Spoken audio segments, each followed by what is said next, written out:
Hello, you fabulous interior design professional. Welcome to Business of Design. And today it's wave your magic wand time. That's right. I'm going to put you in a trance and send you back in time and ask you the following question. If you could start all over again, who would you hire first? Are you like my guests? And the answer is a bookkeeper. Of course, a bookkeeper. Or are you more like me? And the answer is I would hire someone to answer my phone. I would hire a sales agent because answering the phone was killing me. Literally, I'm the worst person to answer the phone. I just don't do a good job at selling my services. And someone who's good at sales, of course, is going to do a great job at that. Or would you think outside of the box and do something like I happen to know a very successful interior designer in Toronto, and his first hire was a marketing team. I mean, wow, that's bold. I would never think of that. It would have been a disaster for me because nobody should have hired me the first year I was in business, but thank goodness they did because I learned. So the conversation today is about a team and building a team and having a team. And our two guests, Miriam Verga and Hillary Kaplan, are interior designers, construction experts, and they have a big team. And they're going to talk about their success with hiring, not always hiring who you might think you should hire for the position, which I think is great advice. We're going to talk about who should the first hire be. And we don't necessarily agree on who that first hire should be, and that's okay. Because chances are you're already at some point on a continuum in your business, and your first hire might be as a result of where you are right now. I was drowning in the money part of the business, so a bookkeeper certainly would have been helpful. But for me, if I had to go back in time, it would definitely be Isoon to answer my phone because every single person who calls signs up for a consultation, which was very different than my record. And it takes her like 20 minutes to get them from like, hi, let me know something about your service to yes, Kimberley can come and see you in October. It took me 45 minutes of answering their decorating questions. And then it would be a follow-up phone call and like, oh my gosh, and then following up again. Do you want to book? Should you book? Do you want to book? Anyway, forget it. No way, no how, not for me. So our guests today are going to make things a little simpler for you. And before you meet them, and I know you're going to love them, I'm going to give you some information where you can find out more about them. mimiandhill.com is their website.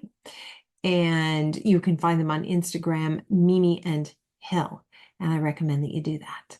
And I'm so glad you're here. Let's hear from Cheryl Horn and we'll get right into the episode. Well, hopefully, like us, you are packing your bags and getting set for your weekend away at High Point Market. We are so excited to see so many members and podcast listeners face to face this weekend. Complete details are on the website, businessofdesign.com. Click on events. We've got two separate posts, one for Saturday, one for Sunday. We're going to be in a lot of different places. I highly recommend downloading the High Point app, typing in all of the showrooms, specifically the ones we're doing events at, into your map so that you can see where everything is. It's a great way to map out your plan, schedule your itinerary, and really see where it is you're going. We're going to be on Saturday, we're going to be at Forehand, Sunpan, and Etu Home throughout the day at 10, 11, and 12. And then we're headed over to the Suites at Market Square at 3 p.m. for our keynote presentation and party. The next morning, we are going to be at Theodore Alexander at 9 a.m. In partnership with Daniel House Club and Xena. So much going on. Make sure you check out the website again. All of the showrooms are listed. Their locations are also listed. But again, download that app, really map out where you're going. It's a full itinerary. We want to make sure that you hit up all the key spots that you want to attend. So be sure to check that out. And again, we can't wait to see you this weekend at High Point Market. Thanks so much. Let's start the episode by just clarifying that Hillary, who, if you're watching YouTube, you know, Hillary's the one in the black and Miriam is the one in the white. But Hillary, I think you just said that I'm not a good person and that's why I don't have a partner. Is that what you said? I did not say that. Did I heard that. Did you hear that, Miriam? Just meant more that Miriam and I are great people and that great people find great people. So you just need to hang out where you can find some great people, you know? So I think the good person. Oh, go ahead. Sorry, I was just going to tell everybody what we're talking about first. Like, we're all excited, we're into the conversation, but we haven't let people listening in on it. I was saying that I always wanted to have a partner that would be so great, and these two wonderful people have partners, so I asked them how it happened. And then, yes, Hillary did totally insult me and say I'm not a nice person, and that's why I don't have a partner. And now Miriam's Kimberley, you are surrounded by great people. I know your podcast. I know your team. You have found a way to find some amazing people. I do have amazing people, but every once in a while I get this sort of pang that wouldn't it be nice to have a partner on this journey? Because even if you're using 100% of the business of design systems and you're rocking it and you're making money and all those things are great and your clients love you, oh, it's all good. It's still a really hard job, isn't it? Like, it's a really hard job. It's a hard job. And I think what we had to learn early on, I'm going to share something about Hillary, which I know she's good about sharing, is she's a cancer survivor. So she's 10 years cancer free this year, last year. Yeah. Okay. 11 years this year. So early on in our partnership, we realized that life is going to take us on many journeys that we were not necessarily signing up for. And having a partner, especially as a woman, I think, because so much is required of us at home. Frankly, I have 4 kids. Hillary has 3 kids. Having a partner to sort of tag out and tag in with has been the key to our sustainability and our success. Is, you know, in the middle of Hillary's cancer was when our business grew. So that's crazy. We were doing a beautiful project in St. John on the island, and I needed support. And I have this uncanny ability of saying, I'm not good at that. Which most women won't say. Most women try to be good at everything. And I don't know, I missed that memo on the being good at everything as a woman memo, which has been kind of my superpower. I've been able to say, oh, I'm really good at this stuff, but this is the stuff I'm not good at. And so I have ADD. And as many people find out they do in this industry, I'm sure. And I knew early on that detail-oriented work is not my strength. Time management, not my strength. Hillary has supreme executive functioning skills. And so we share a brain. It's lucky. We share a life and a brain. Like, that's how we get through life, is sharing the brain together. Well, first of all, I'm so happy to hear that you're a survivor and you're 11 years past when you first went through that experience. So that's amazing. And that changes everything, doesn't it? Because you suddenly have a new understanding or perspective on life, and you know what's important and what isn't. And I think whether that's your business partner or it's just a great, you know, posse of girlfriends, like, where would I be without my girlfriends? When stuff gets real, that's who I want to fall apart with. Yeah, and I was super lucky because I had the best friend who was also my business partner. That's amazing, you guys. Well, she chose not to fall apart. It was very frustrating. And then one day I finally found her falling apart. I'm like, see, you need me. She is my partner needs to be needed. I know, me too. And is that a problem? Oh my gosh. She's very independent. She's an only child. But it did teach me a lot. And Miriam has also taught me a lot about how to ask for help. And she, you know, when I was in chemo, she was getting all our friends to bring me meals. And it taught me, and it taught my kids too, that, like, you can get help from people. It doesn't mean you're weaker or you're less. And that was a huge lesson in my life. Yeah, you can just say lucky I had her to guide me in that, you know? Which, you know, we all know that at 40, 50, we know that. So we're talking to the 20-year-olds and 30-year-olds right now who are listening. You know, they're really trying to still do it all on their own because they just became adults and they're so proud of themselves, and that's amazing. But in the end, like, it's about support systems.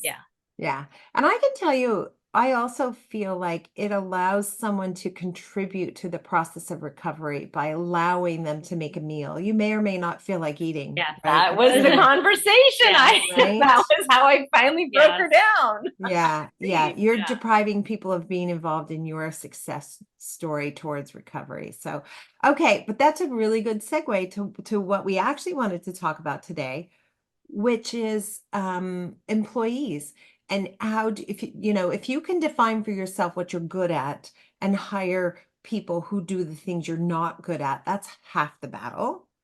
And then the other half the battle is the subject we may or may not have time to get into, which is how do you manage those people? But let's talk about first, like how you, because you're a large firm, so set the stage for everybody. Tell us the story of your firm, how how you got to be the size you are, and the type of projects you take on, and like how to set the context for why you do a lot of hiring. We do things a little differently here because our first employee, or well, maybe she was maybe our second or third employee, taught us this. We had this client who we adored, who we called catnip for women, where like women just want to like rub up on her, and she just makes the ladies feel good. And we felt good around her, and we knew she was interested in possibly going back to work. And so we said, this was during Hillary's cancer treatment, would you like to be a project manager? And she didn't have design background. She had production background. So we had her managing the client so that we were protected from client interface, because it's, that takes a lot of time. Mhm. And she ran the job once it was designed. So that first employee sort of was the basis for how we run our systems now. Just at a small scale. And then we really started to grow after that. We brought on a bookkeeper to manage, doing the billing. Miriam and I were like, doing Excel spreadsheets for clients and billing, and that took a lot of time. Yeah. And then we brought on Miriam's sister-in-law, who was design trained, but not in interiors. And she started to be our assistant and then grew to be a designer. So like year by year, it was adding another person onto the group that we were sitting at a kitchen table. Like we used to have meetings. Whose table? Miriam or Hillary's? Which kitchen table are we going to be at? Oh, it's pickup 3:00. We got to all go. We really like segued into design in a very like manageable way as stay-at-home moms. We didn't go full-time at first. We sort of geared up, and we used to work a lot at night, which we don't at all anymore work at night. Like I don't even think about work after 6. It's just, I can't, I don't. But when we started, we were young, we had energy. But what we built was this system, and we've been really good about systems too. So that is the other thing about hiring. You cannot hire without a strong system in place. And very early on, we started to use Asana. And Asana was how, because we weren't all in a building together, we could talk to each other and keep track of product and project. And we started with Asana, I want to say like 10 years ago. So like 3 years into our journey, we were already systems based. And we're not really, that was very helpful to us to grow. So I would say in hindsight, have a system in place so you can grow. And then our growth really, what we have found the hardest to find is talented designers. That is the hardest. That is the needle in the haystack, that like really talented designer who can come in and know your style and run with it. But what's really not so hard to find are super organized women who have time on their hands. Not so hard to find. They're at your PTO meetings. And so we started scooping those ladies up and making them project managers. So they would, like, as the second talent ended and organization could take over, that was where they stepped in. And so we've always had a really strong project management team, because those are like the ladies in our town who have time, who've stepped back from careers. I called one of my girlfriends who was like a big Nike executive who was staying home and was on every PTO board. And I'm like, babe, I got a job for you. She's like, I'm not looking for a job. I'm like, but I've got a job for you. And I promised it would be like 5 to 10 hours a week. And she became our procurement manager. Now she works way more than 5 to 10 hours a week now, but we segued her into seeing herself as a career woman again. And so it's been this like cherry picking of the talent in our neighborhood and pulling them into any job we could give away that didn't require talent. So that was anything organizational. We immediately took that person and found the right job for them. Right. It seems like what you said is it's hard to find somebody who's good at interior design. And our experience talking to lots and lots of designers is that they often hire an interior designer to do a job that someone who's not an interior designer would be great at. And so you sort of stumbled on the magic, which is you don't need an interior designer to be a project manager. You do not need an interior designer to do procurement. You do not need an interior designer to be your assistant. You only need an interior designer to do the work of the interior designer, right? And that might be even there's not that much of that, quite honestly. You can outsource somebody who does the drawings. You can outsource so many of the things. What I've never been able to find is somebody who has my aesthetic, who can just, who, if I were to go away, they could pull all the furniture, fabrics, etc., for the client, and I'd go, oh, that's exactly what I would have done. That I've never been able to find. Have you found that? Well, what's interesting is we were that for somebody. So we worked on a project for HGTV as like sort of the ghost designers for Nate and Jeremiah. And we did 3 of their episodes. And when I say they didn't change a thing, they didn't change a thing from what we designed. So you were able to channel their vibe and just deliver that. And that's when we realized like good talent can do that. Like we did that for them. If we can do it for them, someone can for sure do it for us. And that gave us permission to step back and become art directors. So that's when we really grew our business. That's when our business went from like 5 to 18 was okay. Like we can step back from the nitty gritty of design, and people can present us 10 couches and we can say, we'd like those 3 or none of these work, do it again. But that's fine. Like you have to let people learn how to pick couches and present 27 couches until they get one right, and accept the process as part of your business is letting people fail. Yeah. It's a process. It takes time, and it takes time to cultivate their aesthetic to ours and to really teach them. But I think that's what we've put our time into. Is now the downside is our juniors have gotten sick jobs elsewhere. Right. Because we train them super well. And we give them a lot of responsibility early because we're not sitting doing it with them now. They are doing it and bringing it to us. Yeah. So that's been like the hard. Yours forever, right? No, they're never yours forever. And we try to be really, we try to be really mindful of that. And it stinks. Honestly, it does stink because we fall in love with them, like personally and professionally. So that's been a hard thing. Shout out to our girl, Tony. Shout out to our girl, Sam. We miss them every day. Okay. But, let's talk because most interior design professionals don't have 18 people that work for them. That's just not a thing for most of the industry. So let's talk to whoever's listening or whoever's watching about the process for hiring, the systems for hiring. If you need to make your, I think the order is important too. Like get a bookkeeper first. Like okay, so I was just going to ask you, who would be the first person you hire? My first person I hire would not be my bookkeeper. So you would say the first person you would hire is your bookkeeper. Tell us why. She's more than a bookkeeper for us because she does checks and balances to make sure that everything that she's in the business with us. Like she sits in house with us and she makes sure that everything we presented got billed and ordered.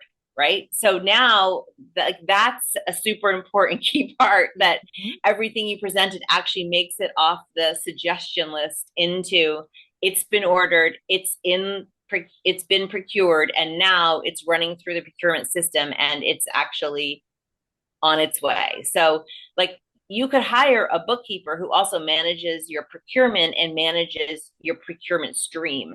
We don't. We have a separate procurement manager who manages buying and then keeping up with it. But that would be your first hire, the bookkeeper. For us would be a bookkeeper. And also, you agree with that? Yeah, because for us, we're a team. So we already had that two balance of someone's doing the spreadsheet, someone's doing the presentation. We already had that.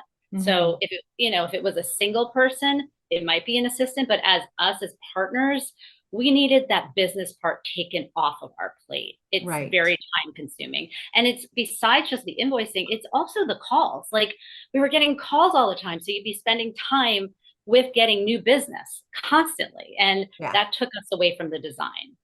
So that actually leads our- me to what my first hire would be, which is someone to answer my phone and But sign up. she does that for Yeah, us. so she does that. She's Yeah. our Okay. more our business manager than our bookkeeper is how I would describe her now. How her role has evolved for us. We didn't start her on the Right. phone, but like one day I was like done. I was cooked. I took all the phone calls. I'm a great salesperson, so that's hard for me to give up.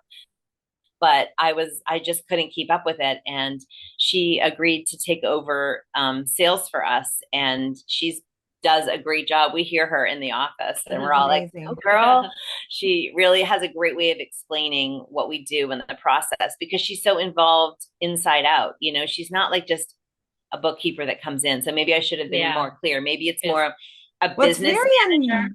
unusual to get somebody who's good at 2 or 3 important jobs in the office. It's more likely you get somebody who's like the person who's good at bookkeeping is usually not the person who's good at sales.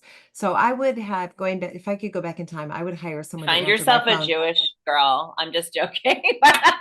she's just got like a fun, outgoing personality that's also good with numbers. Like you could find that.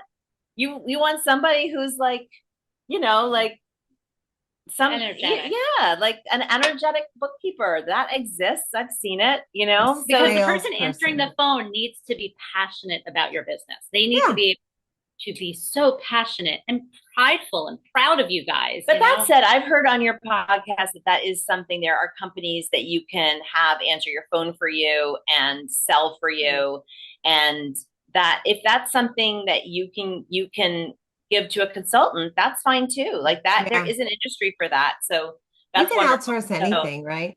I know Mhm. somebody who's a very successful interior designer in Canada. And the very first person he hired was a marketing person.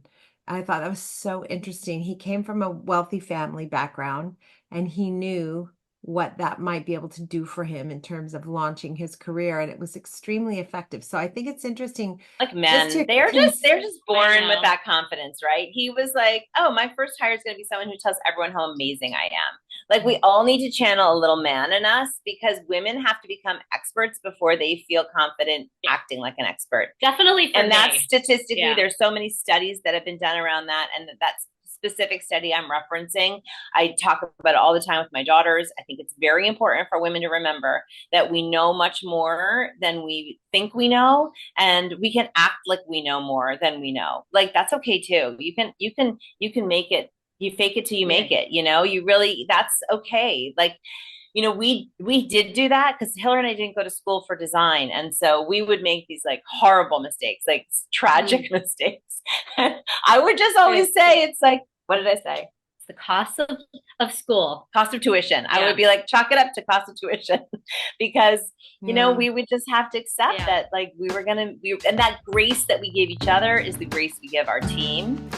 Hey designers, just popping in to remind you of the wonders of Daniel House Club. DHC simplifies your design business, offering everything you need in one place. No more wasting time managing orders. They've got that covered, so you can concentrate on creating beautiful spaces. Plus, they offer some of the best trade pricing on top brands like Four Hands, Curry & Co., and Hudson Valley Lighting, with flat rate shipping.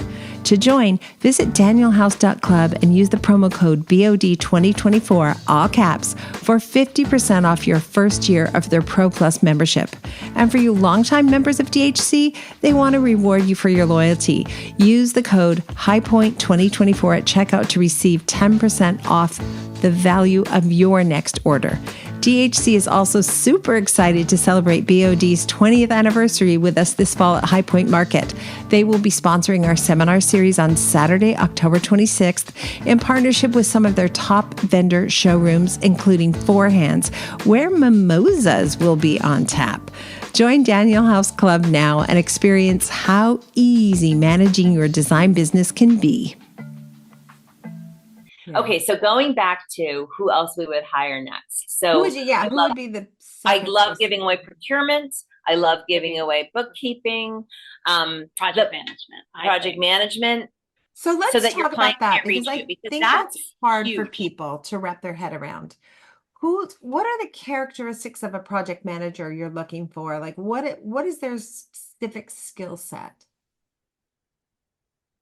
You know, we have also used this area to be like a bit menschy. Like we bring women out of stay-at-home mom life. Specifically, this is the one job that we can offer to women who want to get back into the workforce and don't know how. So there are better ways to do it than the way we choose to do it. But the what do they way have to do? What's they the role it's that you super give them? organization. So they run the spreadsheet. So once the designer creates the spreadsheet, and we used to have the project managers create the spreadsheet, but one of our designers came so well trained and did her own spreadsheet so beautifully. We really saw the magic of having the designer start the spreadsheet. So the designers start the Excel spreadsheet, and then the project manager takes over the Excel spreadsheet, manages the pricing. We used to have them do pricing. Now we have a pricing specialist who does the pricing. I mean, you have to understand now at 18, like we can take on so many jobs that we can really get nitty gritty about giving things away. So they don't do pricing anymore, but they could 100% do your pricing. And then they could make sure that they sit with the procurement manager and they make sure they understand everything being ordered. They move everything off of Excel into Asana. They manage the Asana. And then most importantly, they become the client's best friend. They manage the client. We are not here to become clients' friends. Like rarely do you get to have a friendship with Hillary and I. I mean, we're so mean, but we have a best friend. We're so good. So we're not trying to develop that, which maybe we should be better at, but they really become the client's bestie. And at the end of the project, we don't get the present. They get the present. They get the thanks. So they are like really our front facer. So it has to be somebody who people love to be around. Do they go on site? They go on site. Yes. Okay. Now we've also divided out our project managers to what are we calling them? Product manager and project manager, like on site, the construction. So we have a construction manager now. We basically have divided it out because we've been doing so much building and major We found this like magical woman who is phenomenal on sites, who was running her own interior design firm. And, you know, it's hard to make money in this business well, because there's, you know, you have to pay a lot of people to market, to like, there's so many costs of doing business that if you can come in and just work for somebody and accept that like your name doesn't have to be in lights, you will probably make more money, you know? So she was willing to walk away from her business, and we didn't ask her to. This is the one person we did not ask for a do not compete with, because we felt like she was with us for a reason. So she continues to have her own jobs that I don't know how she finds the time of the day. We believe she still does them. I have no idea. She walks onto a job site and just gets it done. Like she asks all the right questions. She's so curious. I'm not curious. I am not wanting to know how that window stays up. I want to give them the window. I don't even want to give the window anymore. Actually, I want our interior architect, who we've also hired, to tell me what window. And then I want somebody else to figure out how to make that window stand up. And we have that person. Like, she's a phenomenal construction manager. I'm good at construction. I did it. I'm not phenomenal. She's phenomenal. Like, our team we found the best in the business. That's how we feel about every person working for us, because we've found their strength. She started as a project manager. Yes, that's what I was going to say. She started as a project manager, and then we realized, wait, your skills are so much more than that. Also, so much less, because guess what? She was tracking product. She wasn't not good. her thing. Yeah, she wasn't as organized, but she was on the job site and she knew how to talk to every trade. And we realized that is a bigger skill. So we have now a product manager working with her on every job, basically, to do the ordering for her, to make sure everything gets there in time. So that's how we keep on growing, is because we're really honing in on their skills. We didn't know this about her when she started, that she was going to be this good. And it's a skill to really know how to manage construction and the lingo. Just the lingo alone. Like, we have one designer who has like the worst organizational skills. He is honestly a hot mess, but amazing design. So now we hired an assistant who we're like, your job is literally housekeeping for this man. Like you're going to walk around and pick up his pieces, which is terrible, but that's what he needs. He has like, I think really strong ADD. I tell him all the time, like, I see you and me. I get it. You need a partner the way I have Hillary. You need somebody backing you up.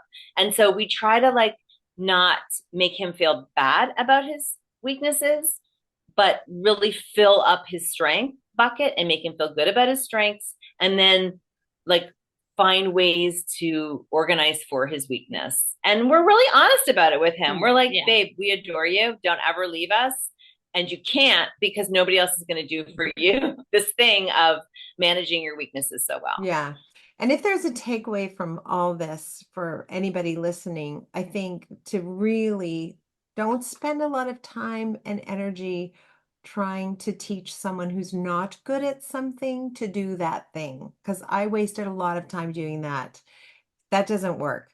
Go with their strengths, go with the flow. And if they have enough of a strength and you can hire someone else to compensate, then do that. You're going to be much better off building your team around the natural strength of each person rather than trying to make one person do all the things, even the things they're You didn't not good even at, need right? us, Kimberly. Listen, What? you didn't even need us. You're saying all the things. I have a feeling keeping up with you two during a day would be exhausting. Like I'm just getting the impression that you're just like some days we don't even get to eat lunch. We're like, oh, it's 5 o'clock. We never ate lunch. Yes. Right. But we are surrounded by people we really enjoy. Like we have fired a number of people. Like I don't want to say it's all rosy and beautiful. And we've had to fire people that we personally really like. But yeah, that was hard. Like, who does the firing? Is it Hillary? We do it together. You're right. Yes, Hillary does the speaking. You saw right through us. So what's so crazy is all the clients think like I'm the mean tough guy because I'm loud and I'm out there. Like we had to fire a client once and I fired him. But he called Hillary to tattletale on me because he thought that it was me and not her. Right. I said I wasn't coming back after cancer if he was there. I basically said, I really processed this. If these are the people we're working for, I don't want to do this job anymore. Yeah. And that really was pivotal for us. It started to cultivate making sure when we take on a job or a new client that we really like them too. Yeah. Like, and then growing our staff makes us not have to be as close to them. So, but they have to be tolerable, that we don't feel like we are punishing the people we care about, which is our staff.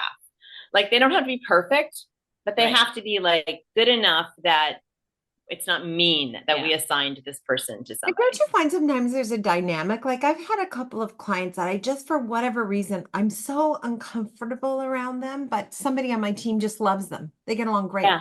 So I just remove myself. You deal with her.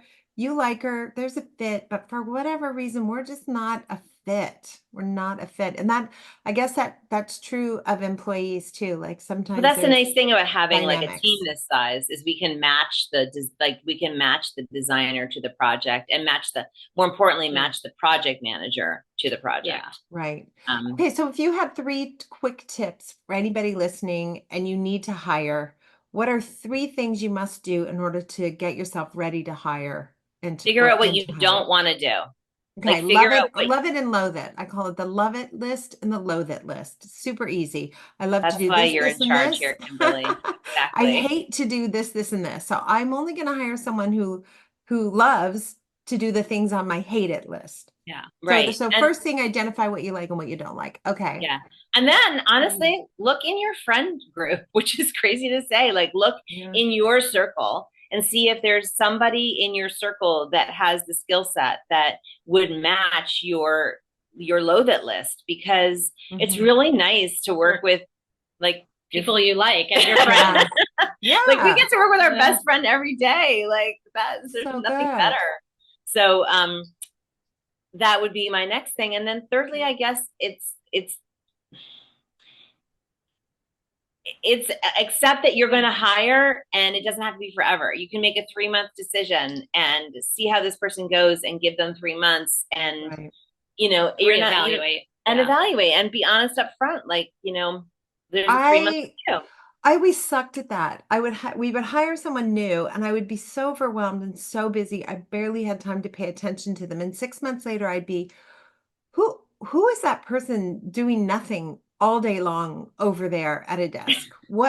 How do we have this person in the office? And they'd say, well, no one ever trained her. No one ever got her up to, anyway, it's Yes. terrible. You really do have to make time to evaluate this new person who's coming to work for you. Yes, you do. Ugh. I think that that's really important. And You have then, not made me feel like this job is easier, by the way, FYI, just in case you want to know. I mean, it's not an easy job, but you know what is nice is not dealing with your clients. Like that is a big like thing for us to not feel so burnt out. Right. Our clients have almost no access to us. Like they can email, rarely can they text us. I don't know their phone numbers, so why should they know mine? Right. Like I don't have them in my contact list as a phone number. That's like, it's very easy to just start texting. Hillary and I don't typically, our project managers do, but they have like 4 clients at a time. Like we have like a million clients. 30. You know, we keep it to 4 or 5 clients at a time for each project manager. So their burnout level is more manageable. Different. And, you know, we step in sometimes and make sure people aren't, you know, doing a lot after hours. I mean, the big conversation here. A lot. Like we are a 9 to 5 business. Like don't answer it at 8:32. Don't answer those texts at, you know, we're not curing cancer. We're not doing that. You know, right? We are making their lives beautiful and happy and hopefully and easier, but we are not curing cancer. So this could happen on a work schedule. Yeah. That is such a good point as well. But you have to set those boundaries. We talked about this a lot. Hillary's good at setting the boundaries in the beginning. I'm not so good at boundaries. No, in the beginning is key though, right? Because you can't retrain a client 9 months into the relationship. So we send early on this beautifully sitting behind us is our marketing friend, lady, magic person who creates like a document every time someone signs with us. They find out who their team is and then what their roles are and who to reach and how to reach them and the hours in which they can be reached. And that is this beautiful document that goes out that's like this fun picture of Hillary and I saying, welcome, we're so glad you're here. You know, we are thrilled. This is the team you can expect to be on your project. This is what they do, a little bit about each of them, really nice professional pictures of each person, and then kind of sets the tone and explains who to reach and how to reach them. What I like about this is it never occurred to me many years ago that I could create a business where I didn't have to interact with the clients. I do interact with the clients and I do like interacting with the clients, but I'm sort of a high level. But if you're listening and you're an introvert and you just don't like the client interaction, you actually can build a business where you don't even have to do that. It just never occurred to me like many years ago that would be true. We like to end every episode with design intervention, which is just a great piece of cherished advice you want to leave everybody with.